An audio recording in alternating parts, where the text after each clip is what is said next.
매일 10분씩 하루에 2번 집요하게 의학 지식을 파헤치는 지식탐정 김규리입니다.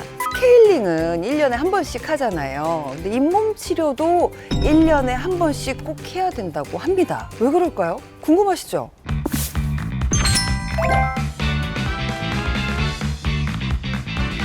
자, 우리의 건강을 책임질 히어로 치과 의사 최현석 선생님 나오셨습니다. 안녕하세요. 안녕하세요. 반갑습니다.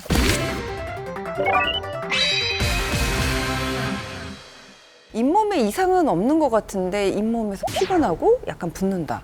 저는 그게 항상 궁금했어요. 이상이 없다고 생각하는 건 본인의 생각일 뿐 네. 건강한 잇몸에서는 피곤하다고 해서 피가 나거나 붓지는 않습니다. 우리가 맨눈으로 볼 때는 당연히 그럴 수 있습니다. 하지만 피곤할 때 잇몸에서 피가 나는 건 양치를 통해 제거되지 않은 치석들이 뿌리까지 퍼지게 되고 뿌리 쪽으로 쌓인 치석이 잇몸을 붓게 만드는 거죠. 그럼 잇몸에서 피가 나는 건 이미 잇몸이 약해져 있다는 그런 뜻이겠네요. 이미 나빠져 있는 잇몸은 당연히 약한 자극에도 쉽게 피가 나게 되는 거죠. 하지만 잇몸이 나빠진 상태라면 전신질환 같은 것들이 붓는 것을 악화시킨다고 볼 수 있습니다. 잘 보이지 않는 잇몸 질환까지 정복하려면 그 점검부터 해봐야겠죠. 잇몸 질환 증상 자가 진단 한번 들어가 볼까요? 잇몸에서 피가 난다. 잇몸을 만지면 통증이 느껴진다. 잇몸이 느슨해지고 치아가 흔들린다. 잇몸이 부어오르거나 붉게 변한다. 잇몸이 점차 위로 올라간다. 치아의 위치가 변한다. 나쁜 입냄새와 입맛이 둔해진다. 지금 느껴지는 건 하나도 없고 예전에 사랑니 때문에 약간 붓기가 있을 때는 몇 가지가 있어요. 자가 진단 리스트에서 2개 이상 증상이 있으시면 이미 잇몸 질환이 상당히 진행되고 있을 수 있으니 치과에서 꼭 검진을 받아보시길 권합니다. 2개 이상인데도 병원에 안 가고 방치하면 어떻게 되죠? 잇몸 질환은 치태와 치석이 치아의 뿌리 표면에 쌓이게 되어 주변 조직에 염증을 일으키는 상태를 의미합니다. 초기에는 잇몸에 가벼운 염증만 일으키지만 이러한 염증이 심해질수록 잇몸뿐만 아니라 치아 뿌리 주변에 뼈까지 흡수시키게 됩니다.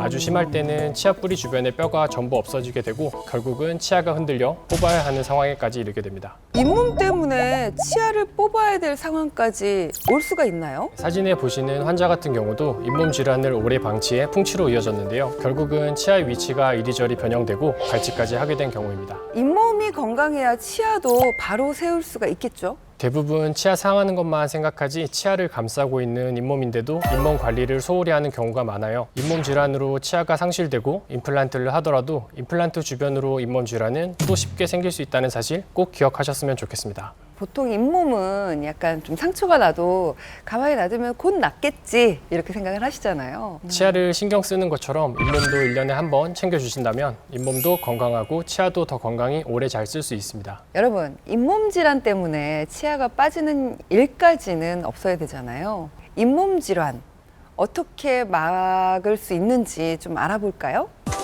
잇몸 질환을 막으려면 첫 번째, 수시로 침샘을 자극하면 된대요.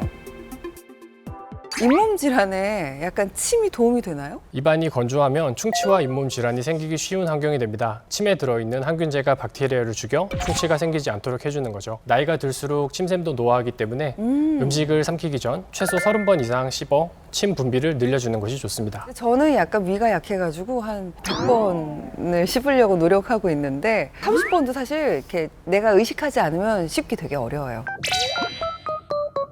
물을 자주 마셔서 입안을 좀 그 수분기 있게 만들어주면 그건 안 되나요? 물론 평소에 1.5에서 2리터 정도의 충분한 수분 섭취도 아주 좋습니다.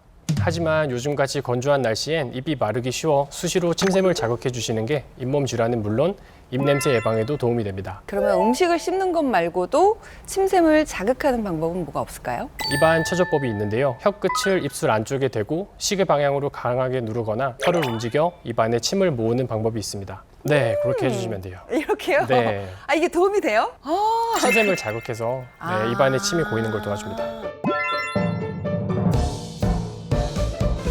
잇몸 질환을 막으려면 두 번째, 손가락으로 잇몸 마사지를 하는 방법이 있대요. 손가락으로 잇몸 마사지요? 어떻게 하는 거죠? 검지를 잇몸에 댄 뒤 시계 방향으로 원을 그리듯 10회 정도 문지르면 됩니다. 이렇게 마사지 해주라는 맞습니다. 거죠? 손으로 하기 좀 그런 뭐 다른 방법은 없을까요? 칫솔물을 비스듬히 댄 후 가볍게 움직이시는 것도 좋습니다. 매일 하는 게 좋을까요? 잇몸 마사지는 하루 2번, 아침, 저녁, 양치 후 진행하시면 좋습니다. 잇몸 질환 막으려면 올바른 방법으로 치실 사용하기. 잇몸 건강에는 치실밖에 없네요.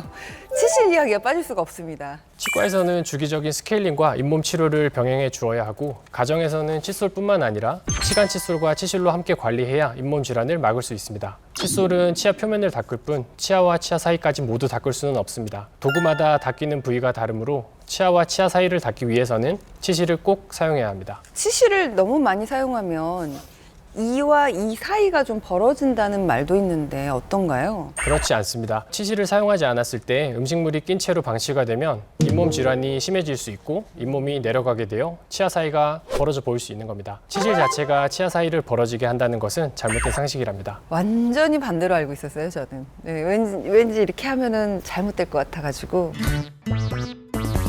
올바른 치실 사용법 좀 알려주세요. 치실은 매일 양치 후에 하시는 게 좋습니다. 치실을 30에서 40cm 길이로 잘라서 준비한 다음 양손 중지에 치실을 감아쥐고 치실을 엄지와 검지로 팽팽히 당겨 치아 사이 잇몸 이쪽까지 깊게 넣었다 빼는 것을 전체 치아에 걸쳐서 해주어야 합니다. 아랫 잇몸까지 깊숙하게 넣어서 이때 중요한 점이 있습니다. 치실이 닿는 양쪽 면을 앞뒤로 2번 쓸어 올리듯이 닦는 것이 중요합니다.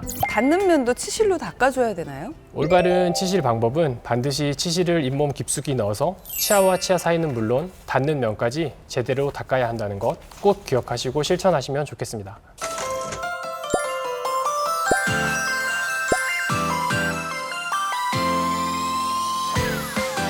매일 10분 하루 2번 습관처럼 닥터 OBS와 다음 시간에 만나요.